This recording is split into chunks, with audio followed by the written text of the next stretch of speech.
The advice presented in this broadcast is intended for entertainment purposes only. It should be assumed that the panelists are not experts in any topic that may arise. Yes, including that one. Be advised at your own risk. Oh, hello there. Welcome in, friends. I'm so glad to have you back. This is Questionable Advice, and what happens is I have brought along a group of friends who are here to give you advice on whatever topic you need help with. We're gonna do an open smorgasbord of topics, so anything that you need help on, you can go ahead and put it in the comments. I've got a couple here from Facebook earlier, and we're gonna give you, our friends at home, some great advice. What's gonna happen is some of this advice is gonna be really useful, and we'll be honest and sincere, and some of this advice is gonna be questionable at best, and I don't even wanna know what at worst. So go ahead at any time, put in the comments what you want advice on, and Brian, who's on tech, will share them with us at the right time. But here's my group of friends that I brought today to help you with your advice. We have Amy, Keo, and Becky. Hello, friends. Hello. Hi. Okay, so earlier this week, I asked our Facebook friends to see if they had anything they needed advice on. If you're not following Questionable Advice on Facebook yet, you definitely should go out there and follow it. This is the first time after 11 episodes that I remembered to say that. Nice. I'm doing That's a great good. job. So Sarah and Evan gave us some topics. So let's start out something easy. Sarah wants to know how can she help manage her road rage? Oh, I got this one. I, for years, have been singing to myself. It's, you just make up a little tune. You think about what you're feeling and you start singing about the opposite. So one of my notorious songs is, "Patience, little grasshopper, just you wait. You'll get there. Don't meet your fate." So if you just keep singing, so actually it's a psychological thing. It releases serotonin or something, or cortisol, whatever it is, to like calm you down. I think I mixed those up, but so I highly recommend turn off the radio and just sing your feelings, and you feel better. Nice. Actually, go ahead. Oh, I think that a great way to manage road rage is to keep soft, like food items in the car, maybe like donuts, Twinkies, tomatoes, and then just throw them at the people that are causing you problems. I found that is one of the most, effective ways to eliminate stress and frustration, is really to just get even in the moment. It helps. And also the exercise, Totally. Well, self-care. Actually, true story. I had a general manager that would, she would have a roll of pennies, and she has a sunroof, and so she had like a Cadillac, and she would drive in front, like she'll get in front of the person that's pissing her off, roll down the sunroof, and flick pennies. So. And she's been pretty calm as a manager, so I think there's something really working there. Nice. Yeah, and she's probably spreading lessons throughout Sacramento or wherever you were when she was doing that. Yeah, this was downtown Sacramento. There. It's like penny for your thoughts, and her thoughts are get off the road, please. And you know what? I love that, like paying people to be better. I think that's like a beautiful thing to do. Yeah. Right? I feel like with everything, it's like you need a carrot and a stick. Like on the stick end, I always thought like when I become governor that like I'm gonna pass a law that legally you're allowed to like hit 3 people a year with your car. So that way like people I think would take ownership of the way that they behave in public, like as traffic people, if I could hit them with my car and get away with it. So vote for me, 2035. I will vote for you as long as I'm actually going to start a new like body shop company where we put like a big rubber dinghy around every single car, so you could like enable to do that. Nice. Absolutely, you got to follow the market. That's smart, Q. Yeah. Awesome. Okay. So let's see, does anybody in our audience have any advice that they need for today, Brian? Yes, there are several people who have asked questions already. But if you haven't asked a question and want to, go ahead and put them in now. Let's see. First one's from Crystal. She says, "How do I get my neighbor's dog to stop barking?" Patrick has a question here. How do I get my neighbor to like me? Okay. What can I do to prevent porch pirates from stealing my Amazon packages?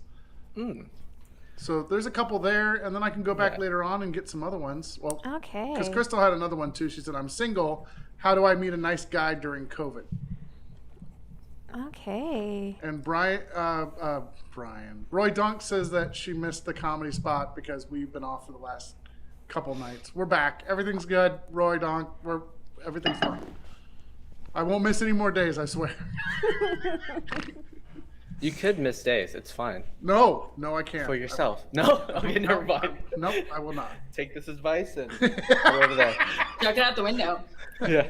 You guys give good advice. I go, oh, that would be taking care of myself. Ah. Wow. Can't have that. Okay, let's help Crystal with that first question. How does she deal with her neighbor's dog barking? I can't help but listen to Patrick's question and be like, are they neighbors and that's whose dog's barking? That's funny. So how can Crystal help deal with her neighbor's dog barking? Okay,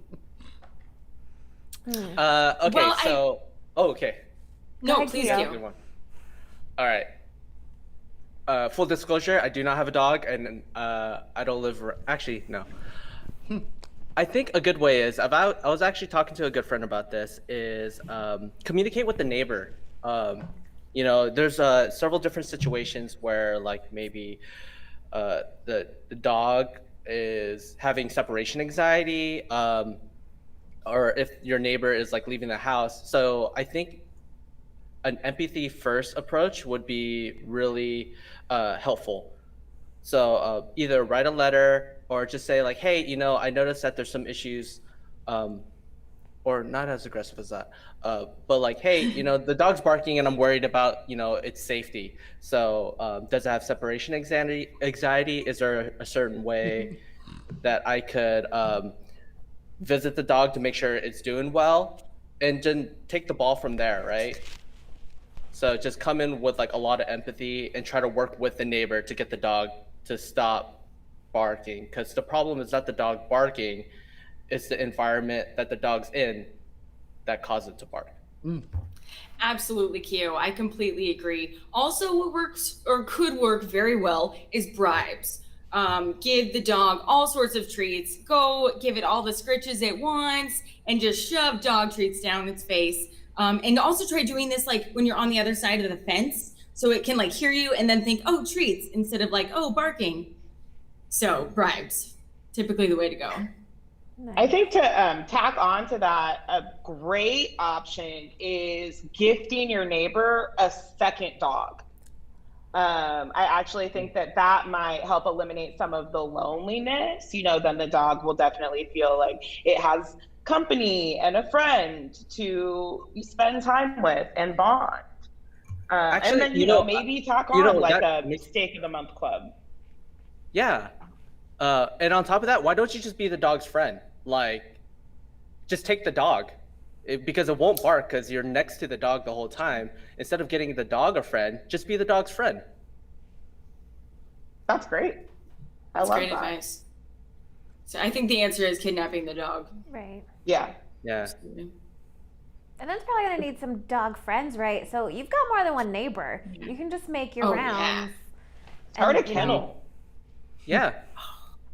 Because at that Neighborhood point, dog. it's not a neighbor's dog problem. It's just your problem now because they're your dogs. Yeah.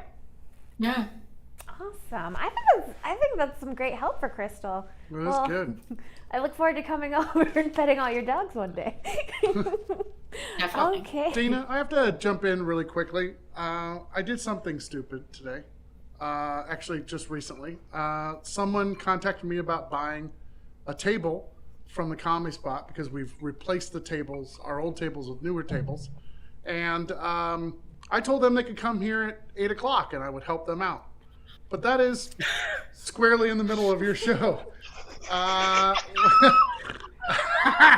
So, Hey, so glad Patrick, that can you and get down to Dayna the could comedy discuss spot? this privately.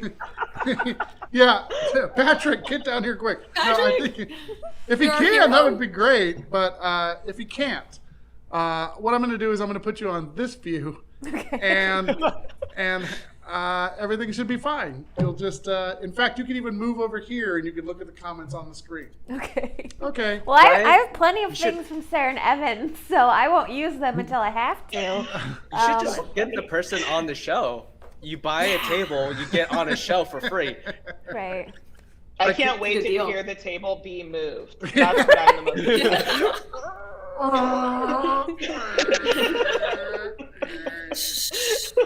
It's like, I have some advice. I mean, I have a friend who doesn't know how time works. How do I teach him about time? I'm just kidding. I'm gonna You're great, I'm gonna be Brian. like, by the way, Dana's in the other room if you're here to murder me. And Dana's gonna be like, don't tell him I'm in here, you asshole. Oh no, bring it yeah. on. I will totally like kick a murderer's ass. It'll be All right. great publicity. Okay. Do you want to switch? Do you want to switch chairs now? Sure. Is that okay? We'll just do it now, and then we don't have to worry about it, and you can see Okay. all the see all So the things. while we're switching, I'm gonna give the three of you Patrick's question about how does Patrick make his neighbors like him? How does he get his neighbors to be Oh, yeah. friends? I think, as someone who has bad landscaping for the area that I live in, that the answer is be nice, like wave even if you don't think they're gonna look up, you know. And also cookies. Maybe that was a before times thing, but you know, I think generally the like, oh hi, sort of thing, but don't like harass them just because you see them outside their house. You know, it's more like a, oh, we're both outside, so don't be aggressive. You know, that might scare them. But so gently start to initiate. I think that's great. I think that another great option would be to go through their trash and just learn a little bit about them. You know, what are the things that they like? What are they passionate about? Do they have good credit? And then slowly but surely, you know, start to form a bond with them to get closer, and then potentially steal their identity. And then, you know, get approved for a home loan, buy a house, move out of the complex. You'll never have to see them again. I found that to be a foolproof alternative. You know what? I see the real issue here. I see the comment that says, "I want to jump his bones." Yeah. Okay. So it's like, not just like yeah. like. Yeah. So at that point, you should just be like, "Hey, knock on the door, knock, knock, knock.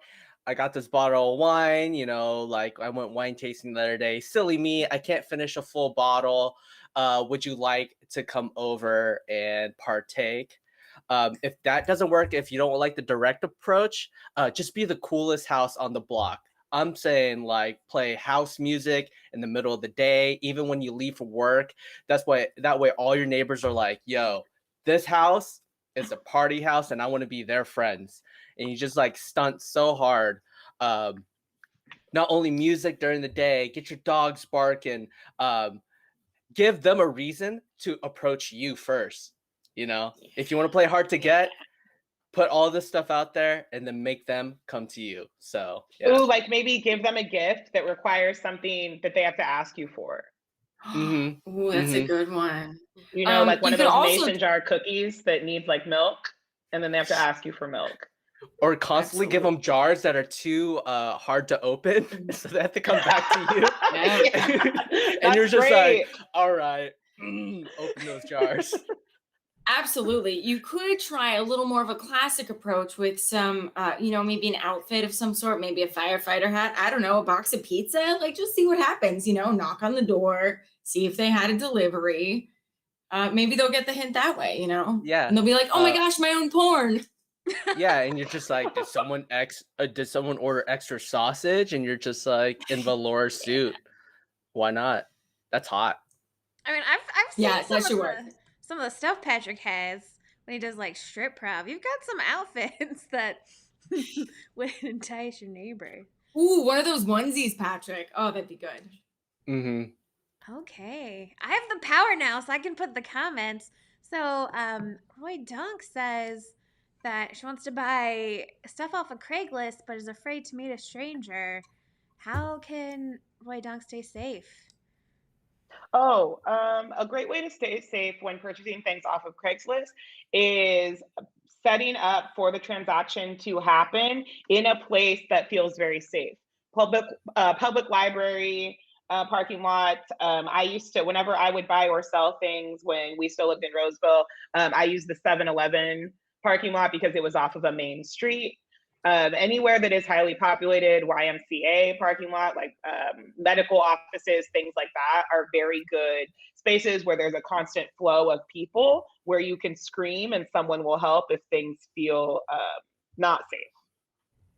Absolutely. I completely agree with that. Also, if you bring an adorable pet, I think they would be less inclined to, hurt you or steal from you because they're like, oh my gosh, look at how cute it is. Can I pet it? Let's have a safe transaction. I think what would happen if you brought a pet. I mean, Do you have that pet on hand for to prove your point? Just here we go. I did hear something about props being encouraged, so I absolutely did. See, you got pets. I just have whiskey. So not only pets will be a good idea. I totally agree with the pets. But also, why don't you just bring your homies? At that point, bring your homies. Wear matching colors. Probably bring a knife or two. And at that point, they're not making you feel unsafe. You're making them feel unsafe. And then if you have enough people, you could just jump them. And then you don't have to pay money for that Craigslist transaction. You got that chair Genius. for free. Got those headphones. Bam, bam, bam. Easy. So just reverse little. Yeah. Absolutely. And if they also bring a whole bunch of people in matching colors, I think if you and your posse just start snapping, it's going to turn into a musical. It's going to be even safer. It's going to be fine. Which is what we've all wanted. Absolutely. I mean, Right. it's just a spontaneous, flash dance type of situation. Nice. So there's no way that this turns out badly for anybody. I think these are all foolproof ideas. Just make sure you bring your friend that's also a videographer and maybe one with like a boom mic because you want to put this on the internet because you're just going to go viral. Or ideally like and maybe a drone. Somebody that Hey! Yeah. And while you're doing it, either shout out I'm recording this or World Star. You just keep shouting World Star and they don't know what the hell to do. But it'll get you a crowd. Yeah, it'll get you a crowd real quick and then you'll feel totally safe. And then you have to punch them, but that's fine. Whatever. Right. Well, that's why you always with your crew, you bring your crew lawyer along so they have all the things that they can sign when you're done in case you punch them and you need to waive it or you need to get their rights to put their face on the internet. It's all good. Okay. So if you are in the audience, go ahead and put any of your topics in here because I have all the power now.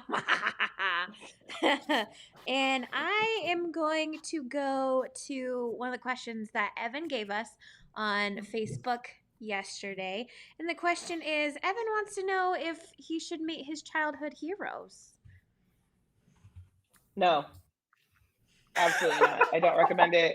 I have met heroes of mine. I've met stand-up comedian heroes, and I would say only 1 in 5 is good.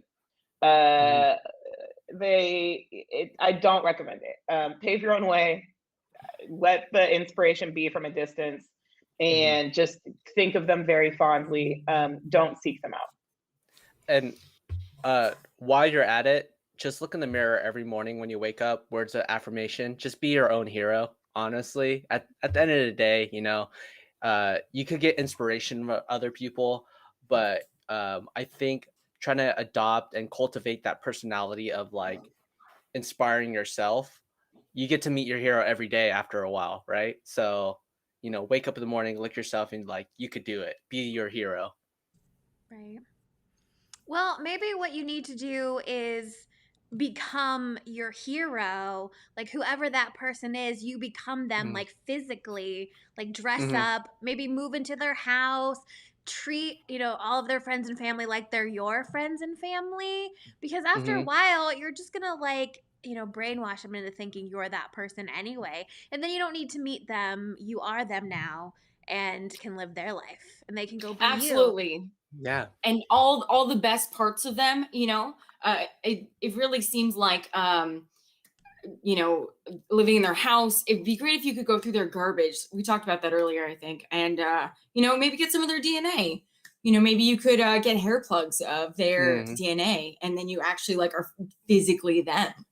And then you don't have to worry about it. You became your hero, as we've all discussed. And Yeah. then, I mean, potentially you could challenge them to a duel. Yeah. Of So course, I think you have that to. is also like a great, I mean, if this is the route that you want to take, I don't recommend it. But if it is, definitely challenge them to a duel, to death. Yeah. And then whoever wins reigns supreme hero. Yeah, because if they are your true hero, they will have to earn it with a duel to the death. Right. Because they have to reign supreme, and if you win, then there you go. That's the best way to meet your hero. Is this why they always Yeah. tell you to kill your darlings? Because you're literally supposed to duel them to death? Oh, I thought it was your doppelganger. You're supposed this whole time. You're supposed to kill your darlings. That's Darlings? Oh boy. Oh boy. Okay, we got some great questions. So Shirley asks, how can she take time off work without feeling bad about it? You know what? You should never feel bad. You should always take care of yourself. You should always make time for the things that you need to do to feed your soul, to make sure you're mentally and physically and emotionally healthy. And you just, I guess I'm telling you to think different, but you shouldn't feel bad about taking care of yourself. You should feel bad about playing hooky and lying about it, but you wouldn't do that, would you, Shirley? I actually recommend using work time to draft up a spreadsheet of really intricate lies that you will use to request the time off that are so compelling that if they were true, you couldn't possibly feel bad about needing to take the time. So I recommend, 5 to 7 reasons throughout the year. Just have your little spreadsheet. And then you can put alternatives if you want. And then you just pick one and you go with it. And then you use that. I mean, back to these affirmations. If you are telling yourself in the mirror that this is your truth, then it is. And then when you go to take the time off, it is 100% believable because it's your new truth and you need the time. And what better than making a new truth than to actually create a new reality?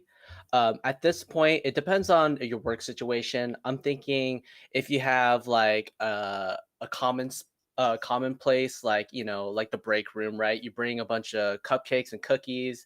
You might put a little something in there, and then if everyone, I'm not saying what to put in there, but if everyone is sick for a day off at work, then you shouldn't feel bad having a sick day at work, right? Because everyone's got it. Everyone's got it. That's fine. And honestly, if the building doesn't exist, arson doesn't seem too far-fetched from, you can't be guilty of the day off because, they're pouring water on it. It's fine. You just, they'll understand. They will understand if the building does not exist anymore. Yeah. Absolutely. And they have insurance, and you probably get some sort of leave for that. Yeah, totally. Right? Paid leave for sure. Yeah. Absolutely. The best, because you don't want to feel guilty taking a day off and not get paid. So you have to make a situation where you get some sort of reprieve or bereavement pay while you're off. Because Okay, I think we got some great ideas to help Shirley there. Okay, so for our next one, Roy Dunk wants to know, what should I get my mom for her birthday? Well, I know for me when it comes to gifts, I like to do something that's special to the person. Either I just ask them, what do you want, because that's super easy, because if I'm going to give someone a gift, I don't want it to be something that they're just going to throw away or never use.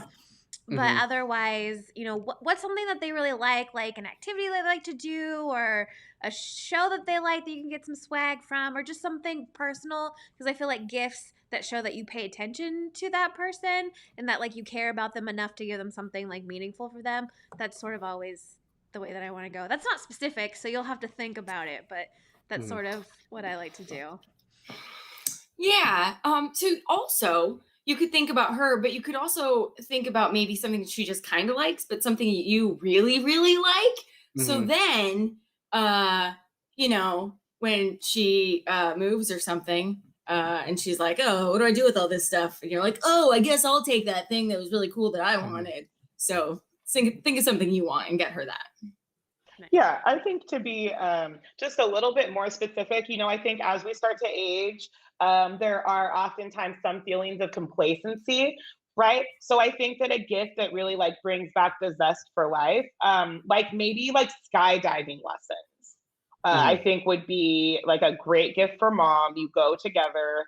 I know there's a few places that are local. There's one in Lodi. And I think that would actually be just like, they might have a scandal, whatever. I think that might be like a phenomenal like experience to have with your mom, to like make her feel so alive and just like ready and rejuvenated for the years to come.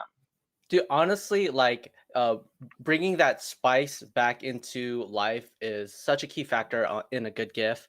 I'm thinking like just get her another kid, honestly, because like what's more spicy than getting another child? And then eventually this works twofold. Eventually that child's going to grow up and then they're going to have the duty of getting the perfect gift for your mom.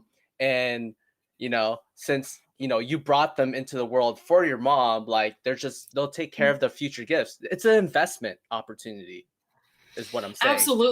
Absolutely. We've talked about zest and spice. Another option, a little more low key, maybe, a lemon.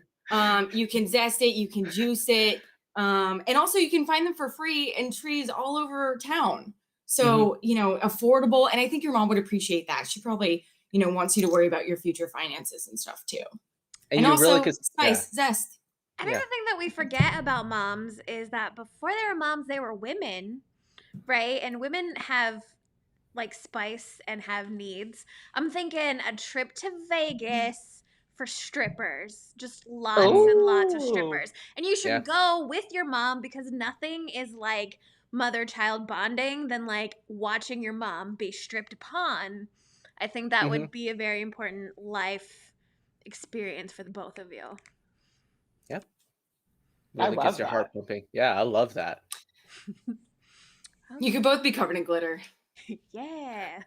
You're putting money in the local economy too. It really helps Absolutely. America at that point. And honestly, if you're not ready to help America in your mom's happiness, and and tipping helps the working class, especially when you could put it in whatever G-string jock strap or whatever they got down there. I think we got a lot of great options there. Okay, so if you're in the audience, we can still take some more of your questions. And I've got some more questions here. So Crystal asked earlier in the show, being single, how does she meet a nice guy during the COVID times? Wow. Well, it's pretty hard, make sure they're vaccinated. That might be safer. Meet outdoors. There's lots of restaurants that are open for outdoor dining now.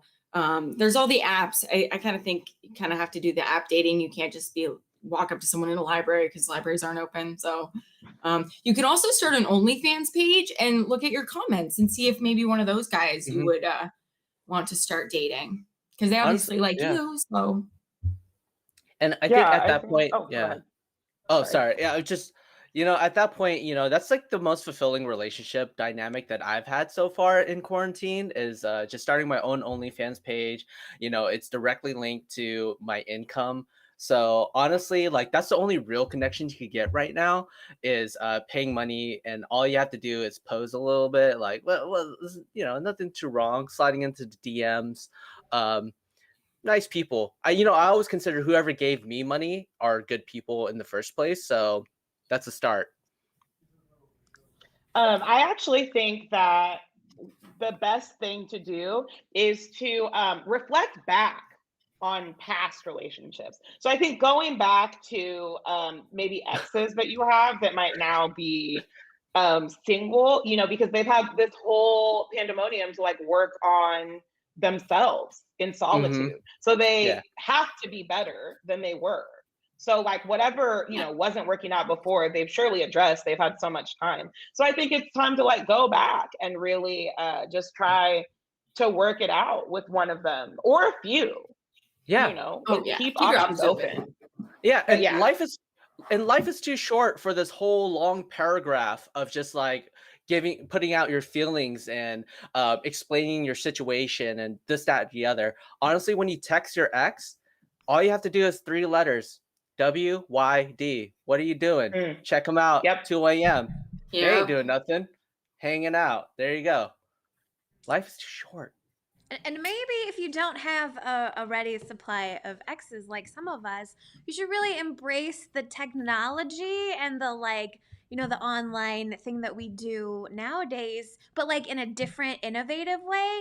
Like if you have a computer or any kind of video game console, you should get Rocket League, right? And then just play a bunch of strangers on Rocket League, and you learn a lot about them by their like username and what kind of car that they have all decorated. You really learn about a guy about how he like hits a ball around with a rocket car. and if somebody strikes your fancy, maybe they put some a little saucy in the chat, in between games. You just send him a friend request and then maybe a DM in your video game console. And next thing you know, you're, revving engines in real life. Yes. Absolutely. I've been doing it wrong this whole time. This is great advice. There's no wrong way. There's just sometimes not enough ways. Always do more. Because if they can hit that soccer ball in the goal at the right angles, they got good aim, good. Right. They know geometry. They can hit the angles. Sure. And if they can't hit the ball when it's like right there in front of them, maybe pass. Yeah, big pass. There you go. Yeah, they have to know what they're doing with their hands, or else what are you doing?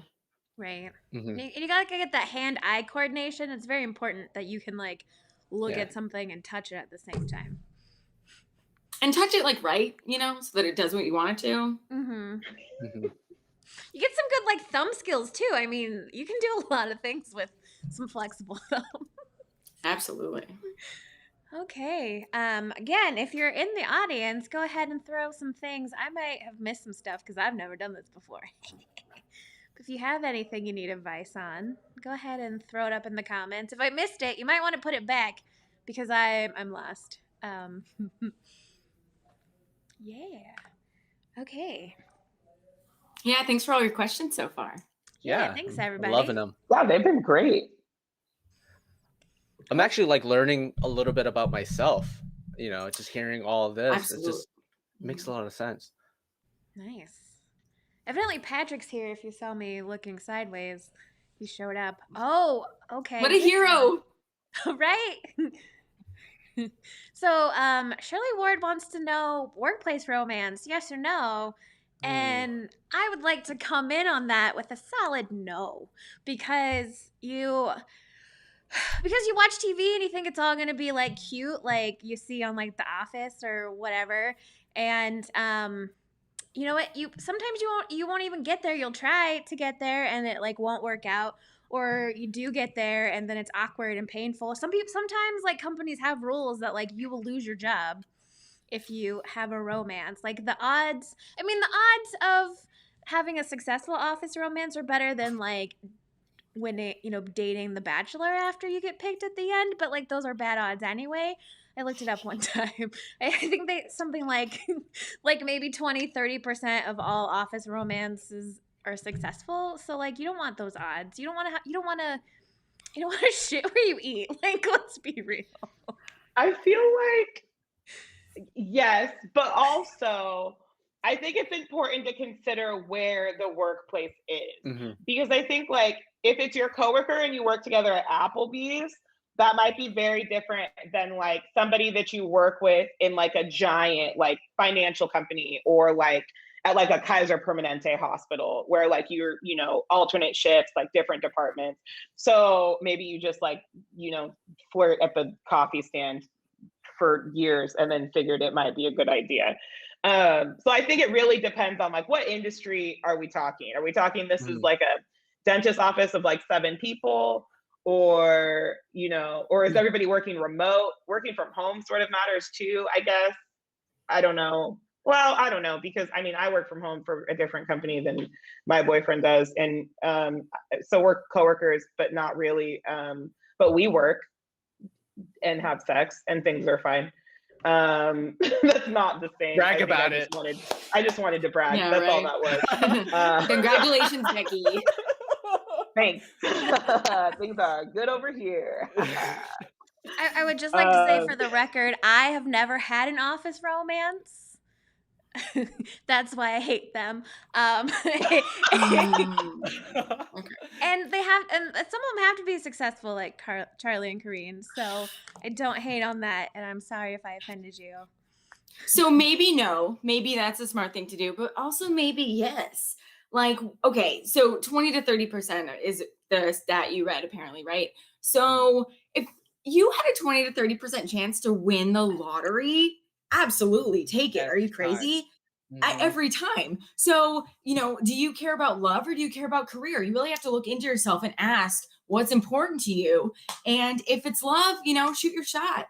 See what happens, you know? There's other jobs out there. Is there another soulmate? Come on. And I know Amy said maybe yes. For me, absolutely yes. Like your productivity just goes through the roof. You're excited to get back to work, hanging out at the shift. I mean, one time I was working retail and I got a little flirted upon on like my coworker. This is like a decade ago, by the way. And I still think about it. That memory lives in my mind rent free. It gets me going during the day. I'm like, oh yeah, we can still get it. But honestly, yes, absolutely. Workplace romance, go for it because all I can see are benefits. You're motivated to work. You're enjoying it. You know, like life is too short. Honestly, life is too short. So like you're enjoying yourself, and if you're self-employed, hell yeah, even better. Go for it. You know. Love yourself. Yeah. Yeah, just love yourself. And you know, like there's a reason why Outlook has like that little square for like personal pictures is so you know what they look like and if they're down. So there you go. Put it on your Skype away message thing, you know. Okay, Like ready to I have fun. will change my opinion, but only under certain circumstances. Like I could see it being useful, right? If they live much closer to the office than you, because like my least favorite part of work is the commute. So if I could get like an office romance that lives like 3 blocks away from the office, I would just go there and spend the night all the time, and then I would save gas money. And that's really what I want out of a relationship. Yeah, we're missing the Convenience. biggest plus side is nepotism and favors. Yes. Big shoe in. You want? Hey, I need that promotion. I don't make that much money. If I could get a leg up, I'll do it. Right? Maybe Even if though you have like a coworker that's like a party planner that does that on the side, you should do like an office singles mixer. Yeah. I mean, that way you know who everybody is because you really want to like you want to avoid the guessing game because that's like I mean, really, they should have badges or hats or something that let you know that they're single, just so everybody knows, right? It's hard to see someone's hands all the time. So maybe enact an office policy so that everyone's identified. So that even if it's not a singles mixer, you can find them. You know, you see them walk into the bathroom, you can follow them. You know, especially where like millennials aren't getting married as much anymore, so you could totally be in a committed relationship and not have a ring. And I don't know that. You know, it's true. Yeah. Maybe I should just put an actual target on my chest saying I'm available and I need that promotion. They should just put cubicles up. Like, here's the singles section, and here's the like Yeah. I'm in a relationship, and then like maybe in between of like in a relationship but curious, and then that way you know what everybody's looking for. That'll definitely benefit productivity in the office. Yeah. Yeah, I have the cheaters have their own aisle or whatever, so that they're Right. identified. In the basement. If the copiers are rocking, don't come Yeah. a knocking. Okay, well, I think we solved that one. Again, if you're in the audience, no, this is great. Roy Dong says, "Where's the it's complicated section?" The cafeteria. The everything. Yeah, or by this where the elevator is, but also the stairwell, so you have to be like, Ooh. elevator, stairwell. Oh, that's where it should be. Where it's complicated. Well, like office plants used to like they really you know, I don't know if it's just like it's still commonplace, but like ficuses, like there was always a ficus somewhere. That's where it is. Like the ficus is the it's complicated section of every office. Nice. So watch out for that ficus. Yeah, it's pretty universal. I'll remember that forever. Yeah. If you have a ficus, put your photo of it in the chat, and we'll. Yeah. Okay, that's great. So if we have any more, we got time for probably one or two more. So if you have questions, go ahead and put it in the comments. I don't know how to change the screen, so we're just gonna look at the four of us. Let's see if I have anything from. Ooh, this is a fun one that Roy Donk put in here earlier. How can Roy Donk stop Amazon packages being stolen from off the front porch? Oh yeah, I got this. Start putting bait packages full of poop on your front porch. Just I saw that repeatedly. YouTube. Yeah. I think that's the best way to do it. I mean, also a ring. I always recommend a Ring doorbell. We have one, and it if you pay for like the storage to the cloud, it definitely helps a little bit more. We don't. That's how our catalytic converter got stolen, and then our cables got cut. That's not the point. This isn't about me. This is about your Amazon packages, and I really think that poop boxes and a video doorbell will help with this. Also, there's an option. It depends on where you're getting your packages from, but I know Amazon has an option to have drop locations. And when I first moved to Sacramento back last year, I wasn't too sure about my packages. A couple of them got stolen. But it just turns out I had a really friendly neighbor who didn't know that I lived there. So they gave it back to me after like 3 days. But after that, I've been, there's like an option to have like these lock boxes, and they go to like Rite Aid or Safeway, and I would pick out my packages from there. And so far that's like helped a lot of stress when it comes to that. So Sacramento has a lot of lockbox locations. So if that's an option, totally go for that. But if not, you could also try to build, and I know that it was on Shark Tank, of having your own lockbox. You know, you may have to research how to like get that whole little lockbox set up for yourself if you don't want to go the drugstore route. Personally, I think that your best option are bear traps. Just put bear traps all around your front porch. As long as you let the Amazon person know that they can just like chuck the boxes into the safe zone, then you put all the bear traps out. Maybe you want to like camouflage them under some vines or something so that you can't see them. So then you'll know who's stealing your boxes because their feet are going to be stuck in those bear traps for days because those bitches hurt. Absolutely. Those things. Great idea, Dayna. You could also put a moat around your house. So get the ring, bear traps, and then also a moat, and that should help. Yeah, put alligators in it, eels, you know, maybe the electric kind. Also, what you could do is take all of this, but also move. So you're like out in the country more, and then like gate off or wall off your property and have a bunch of dogs. So have a bunch of like, I don't know, Rottweilers, pit bulls, all those sorts of things, and make them real angry and hungry so that anybody comes, they are going to have something to deal with. And while you're at it, you might as well, because you want to be safe with the moat and all the dangerous stuff in the moat.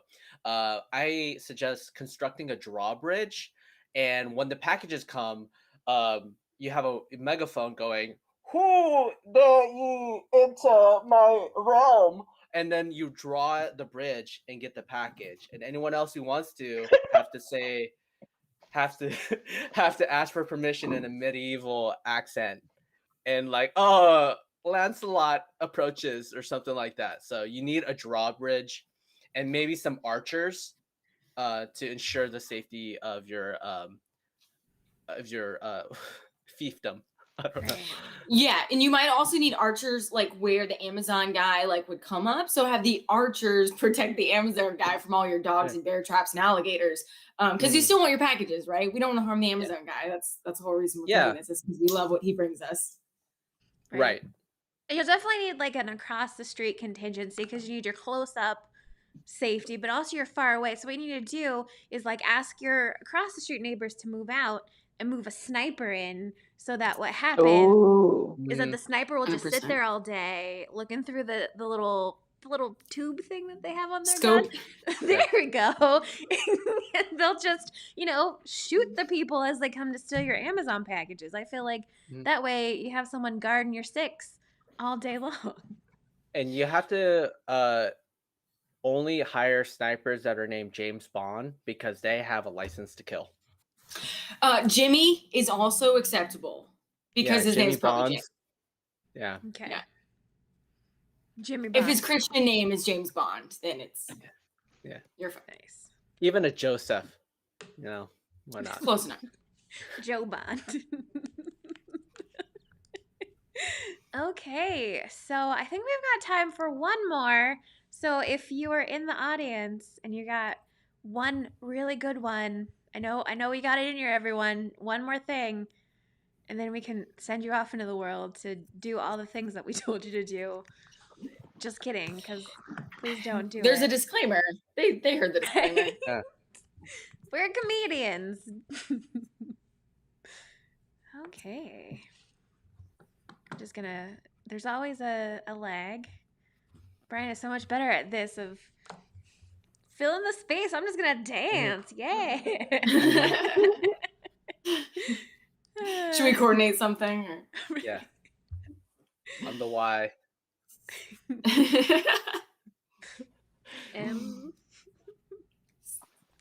Wait, this way? Yay. There we go. We did it. We did it. Here's some real advice. Whiskey and beer gets you drunk faster. Just dual fist it. It requires half the alcohol, and you get drunk in twice the time. So if you're trying to get there, I don't know. I feel like that intensifies the hangover. Interesting. Live in the moment. Yeah, think later. That's my bad. That's a tomorrow issue, not a today issue. I mean, if you have a table, you don't even need to stop at 2. Like, if you have one in each hand and then a straw and a third in the middle, like, why limit yourself to your appendages? Absolutely. I'm waiting for a trap door for liquid. I pull a rope and it just dumps beverages in my face. Right. Yeah. Just get slimed.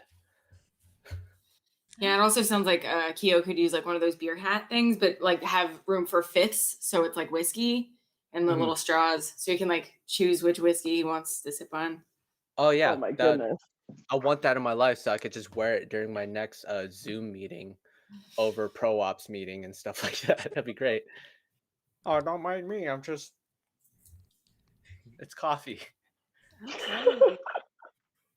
Yeah. Okay, so Corinne has a question. How do I sell my furniture in under an hour? All right. So there's so many platforms out there, right? There's ones I can't remember that are app-based, and then there's also Craigslist and Facebook Marketplace. So here's the thing. Price is key. You want to have great photos, and you also want to have it like super reasonably priced. If you want it gone in less than an hour, you have to reduce that sucker by like 90%. If it's more important for you to get rid of it rather than to get the money for it, I think that's what you got to do. I love that. I actually think that a great alternative would be blackmail.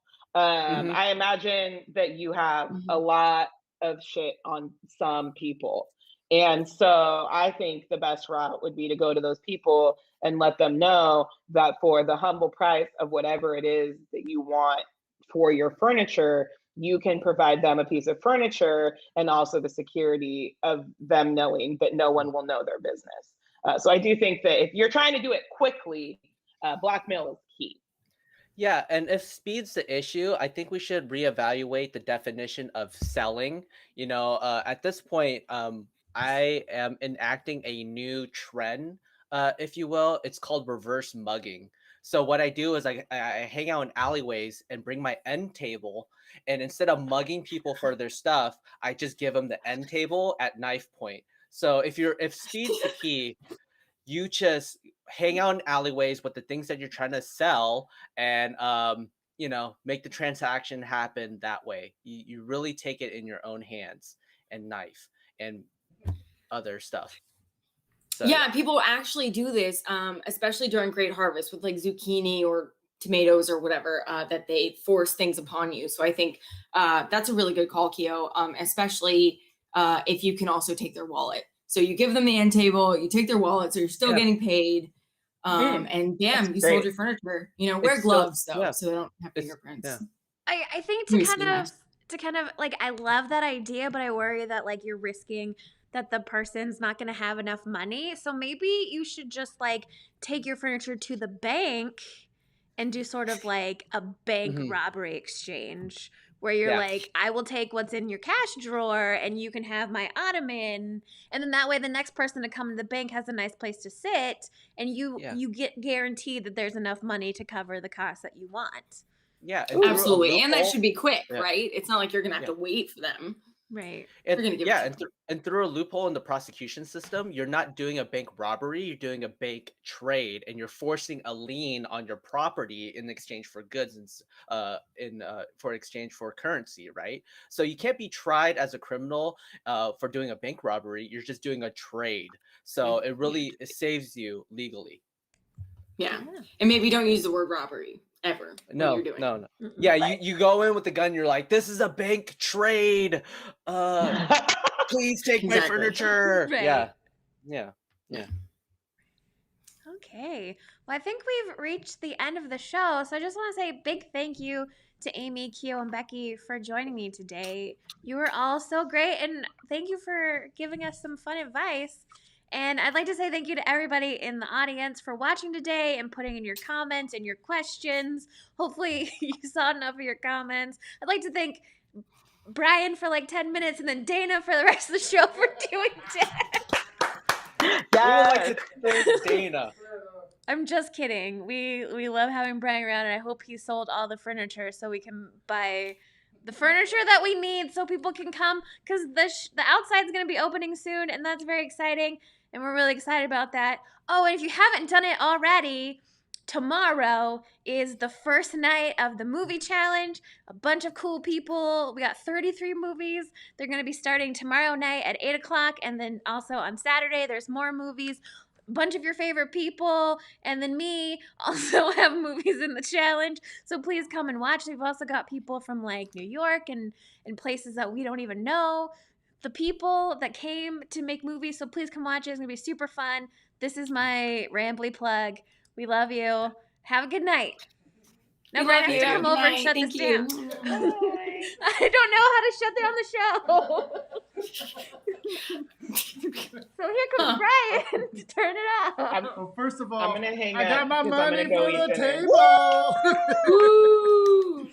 All right, bye everybody. Bye. Bye.